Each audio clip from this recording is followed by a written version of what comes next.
Welcome. Today, we are going to talk about a problem that affects almost everyone who works in an office or sits behind a computer. For decades, the conversation around weight gain and poor health has been reduced to one simple equation. You know the drill: eat less, move more, count calories, stay disciplined. This equation, energy in versus energy out, seems logical. It seems irrefutable. But let's look at the reality. Across workplaces globally, millions of employees are doing exactly that. They skip lunch, they track every gram of sugar, they try to hit the gym. But the result? They are still struggling with weight gain. They battle chronic fatigue, digestive issues, and by the end of the day, they're completely drained. If the formula is so perfect, why is it failing so many modern employees?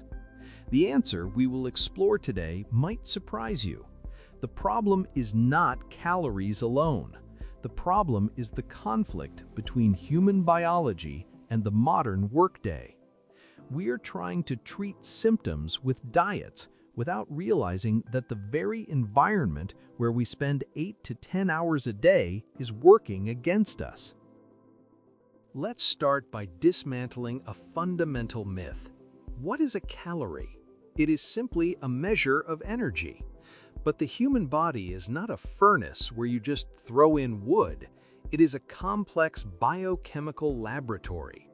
Calories measure energy intake, but they say nothing about how your body processes that energy. Imagine two colleagues. They both eat the exact same lunch containing 500 calories. For the first employee, their body directs that energy into their muscles and brain. They feel energized, stable, and productive until dinner. For the second employee, because of a disrupted metabolism, that same meal triggers a blood sugar spike followed by a crash. The energy is shuttled into fat storage, and the brain remains hungry. An hour later, they feel sluggish and crave more food. This difference is not about willpower, it is about physiology.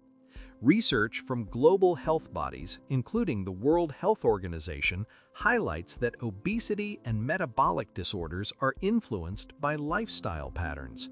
Prolonged sitting, chronic stress, poor sleep, and irregular eating, these factors fundamentally change how your body reacts to food.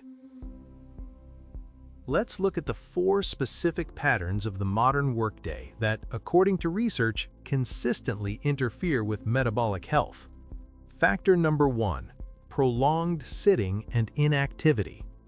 We don't just move less, we sit for 7, 8, sometimes 10 hours a day. This is unnatural for human biology. When you sit for that long, something dangerous happens. Muscle activity drops and insulin sensitivity decreases. Your muscles stop actively absorbing glucose from your blood. And here is the trap many people fall into. Even if you go to the gym for an hour after work, it does not fully protect you if the rest of your day is sedentary. You become what researchers call an active couch potato. Metabolism is not driven by a single workout. It is driven by frequent, low-intensity movement throughout the entire day. Without it, your fat-burning mechanisms simply go to sleep. Factor number 2: chronic stress and cortisol overload. Deadlines, constant notifications, job insecurity, and high cognitive load. Your nervous system is kept in a near-constant state of fight or flight. This elevates cortisol, the primary stress hormone. What does cortisol do? It signals to the body, we are in danger, conserve energy. The body prioritizes survival over fat loss. It promotes fat storage, specifically in the abdominal area, and increases appetite. Under chronic stress, the body becomes resistant to weight loss. This is why a highly stressed employee can eat very little but still gain weight. It's a biological defense mechanism. Factor number 3: irregular meal timing. Back-to-back meetings, skipping lunch, eating at your desk in 5 minutes, or having a heavy dinner late at night. This disrupts your circadian rhythms, your body's internal clock. Research published in journals like Cell Metabolism shows that when meal patterns are unpredictable, the body loses its ability to metabolize glucose efficiently. The body thrives on rhythm. When meals are unpredictable, hunger hormones become dysregulated. You don't feel satisfied during the day, leading to overeating later at night. This isn't a lack of discipline, it's a hormonal confusion triggered by your calendar. Factor number 4, sleep deprivation as a norm. In many corporate cultures, sleep loss is worn as a badge of honor, but biologically it is a disaster. Sleep loss alters two key appetite hormones. It increases ghrelin, which makes you hungry, and reduces leptin, which signals fullness. Adults sleeping fewer than 6 hours per night have a significantly higher risk of obesity.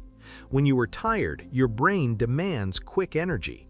That is why when you are exhausted from overwork, you don't crave salad, you crave sugar and fat. It's a structural issue, not a personal failure. So why does standard workplace nutrition advice fail? Most advice focuses on what to eat.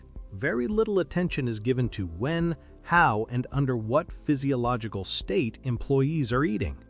When an employee is stressed, underslept, and sedentary, 1. Calorie restriction just increases fatigue. 2. Diet plans feel unsustainable and like torture. 3. Weight loss plateaus quickly. And 4. Engagement with wellness programs drops. From a corporate perspective, this is not a motivation problem. It is a design problem. For employers, this results in massive hidden costs. There is a term for this: presenteeism. This is when employees are physically present but not functioning at full capacity. The OECD and the International Labor Organization have repeatedly highlighted that productivity loss from presenteeism often exceeds the cost of absenteeism. Brain fog, migraines, digestive issues, low focus, these are all direct outcomes of a misaligned workday. Calories do not explain this. Work design does. So what is the solution? Effective corporate wellness strategies must shift the focus from calorie control to workday alignment. Here are 4 strategies that actually work. First, design for movement, not just exercise. We need to normalize frequent movement, encourage walking meetings, stretch breaks, and flexible work setups. The goal is to break up periods of prolonged sitting. Small, frequent movements have a greater metabolic impact than a single gym session. Second, address stress as a metabolic risk factor. Stress regulation practices like breathwork, recovery pauses, and realistic workload design directly support metabolic health. We need to accept that stress affects our biology just as much as sugar does. This is supported by growing research in psychoneuroendocrinology. Third, normalize regular, mindful eating. Work cultures that respect meal breaks and discourage eating at desks support better digestion and glucose control. We need to step away from the screen to let our bodies process food correctly. And fourth, support sleep as a health metric. Employers must examine meeting schedules and after-hours communication expectations. Sleep education is not enough if the workload prevents sleep. A well-rested employee is a productive employee. It is time to shift our metrics of success. Instead of focusing only on weight loss or step counts, let's track energy stability, stress levels, digestive comfort, and sleep quality. These markers improve long before weight loss happens, and they predict long-term health outcomes far better. Health is not built in isolated wellness sessions or strict diets. It is built in everyday work patterns. Calories matter, but they are not the starting point.